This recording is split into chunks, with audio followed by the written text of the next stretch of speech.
ধর্ষণের কথা কি আর বলি ভাই, তারপরও দুই একটা কথা বলে যাই। যেদিকে তাকে ওইদিকে ধর্ষণ আর ধর্ষণ। আসিয়া তার নিজের লোকগুলো তাকে ধর্ষণ করেছে অনেক নিকৃষ্টভাবে। তারপরেও তার গুপ্তস্থান ব্লেড দিয়ে কেটে 5 ইঞ্চি করে ধর্ষণ করছে। তারপরও তাদের ফাঁসি দেওয়া হয় নাই। তার তদন্ত বের করতে 185 দিন লাগবে, এই কথা আইন উপদেষ্টা বলছেন।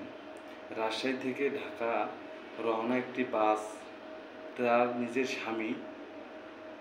স্বামী চলন্ত বাসের মধ্যে ছিল এবং তার অনেক যাত্রী ছিল।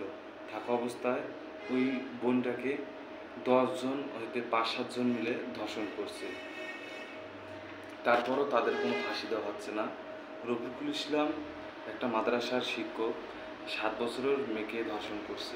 আমি চাই ও মাদ্রাসার শিক্ষক হওয়াটা বড় কথা না, ওই যে ধর্ষণ করছে ওর বিচার হোক, কিন্তু ওর তদন্ত যদি এত দ্রুতর মধ্যে বাইর হয়, তা এদের তদন্ত দ্রুততমের মধ্যে বাইর করাটাও জরুরি। তাদেরও ফাঁসি দেওয়া দরকার। মাদ্রাসার শিক্ষক বলে যে দ্রুত তদন্ত বাইর হয়ে গেছে, তা না, এদেরও তদন্ত দ্রুত বাইর হয়ে তাদেরকেও ফাঁসির কাজটা যেন ঝুলানো হয়, এটাই আমি বাংলাদেশের মানুষের কাছে বলি এবং সরকারের কাছে বলতে চাই। এটা আমার আকুল আবেদন।